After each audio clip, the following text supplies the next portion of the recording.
जय श्रीमान नारायण दोस्तों, राधे राधे। जैसा कि आप सभी जानते हैं कार्तिक मास चल रहा है और कार्तिक मास में स्नान, दान, पुण्य इन सब का बहुत ही महत्व है, बहुत ही पुण्यदायी है। लोग कर ही रहे होंगे, लेकिन जो लोग नहीं कर रहे किसी भी कारणवश, चाहे वह बुजुर्ग हैं, बीमार हैं या कहीं बाहर है, मतलब कोई न कोई ऐसा रीज़न है जिसकी वजह से वो नहीं कर पाए, तो वो इन 5 दिनों में, यानी कल है एकादशी जिसे देवोत्थान एकादशी कहते हैं, जिसे प्रबोधिनी एकादशी भी कहते हैं। कल भगवान विष्णु 4 माह शयन के पश्चात जागेंगे, तो आप उस दिन से लेकर यानी कल से पूर्णिमा तक आप इन 5 दिनों में अपने पूरे माह के फल को प्राप्त कर सकते हैं। जब भगवान विष्णु जागेंगे तो आप पूजा अर्चना सत्संग ये सब करेंगे, तो जाहिर सी बात है कि उसका कोई न कोई शुभ परिणाम ही आपको प्राप्त होगा। जो लोग ऐसा सोचते हैं कि कार्तिक स्नान से कुछ नहीं होता, ये नहीं होता, जो सोचते हैं वो सोचते रहें, लेकिन ऐसा होता है।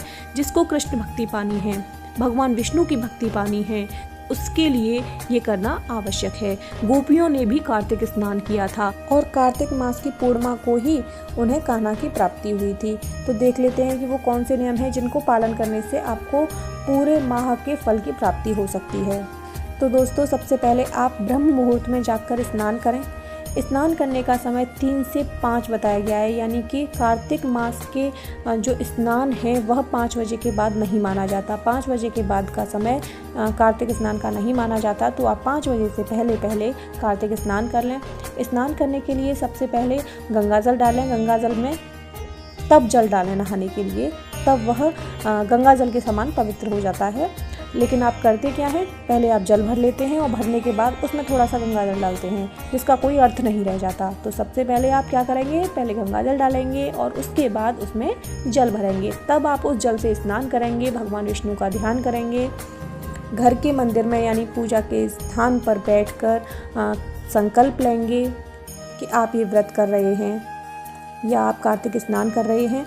तो इसके बाद तुलसी के सम्मुख घी का दीपक जलाएंगे। कभी भी तुलसी के सम्मुख किसी भी प्रकार के तेल का दीपक नहीं जलाया जाता है, घी का दीपक ही जलाया जाता है।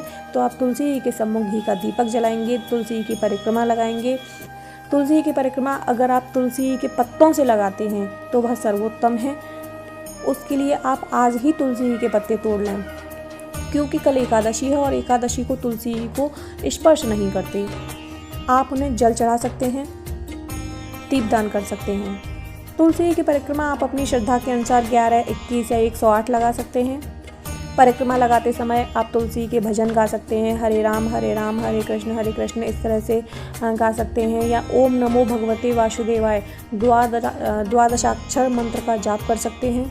पूरे दिन आपको निंदा चुगली दूसरों की बिल्कुल नहीं करनी। दीपदान का विशेष महत्व है, आप दीपदान कर सकते हैं। और दीपदान किया जाता है कि या तो जैसे कि सुबह के समय, जैसे कि अंधेरे से उजाला हो रहा हो, ठीक, और दीपदान किया जाता है रात को, यानी कि उजाले से अंधेरा हो रहा हो, उस समय दीपदान सर्वोत्तम है। दीपदान आप इन 5 दिनों में घर के मंदिर में, तुलसी के पास, पितरों के निमित्त, आकाश दीपदान मुख्य दरवाजे पर और देवस्थान यानी किसी भी मंदिर में, नदी, तालाब, पोखर इनके किनारे आप दीपदान कर सकते हैं। दीपदान का अपना विशेष महत्व है। साथ में जमीन पर आपको शयन करना है, भूमि पर ही शयन आपको करना है, वही सर्वोत्तम है। तो आप ये निश्चित कर लें कि हमें इन 5 दिनों में भूमि पर ही शयन करना है। साथ में ब्रह्मचर्य का पालन करना अनिवार्य है।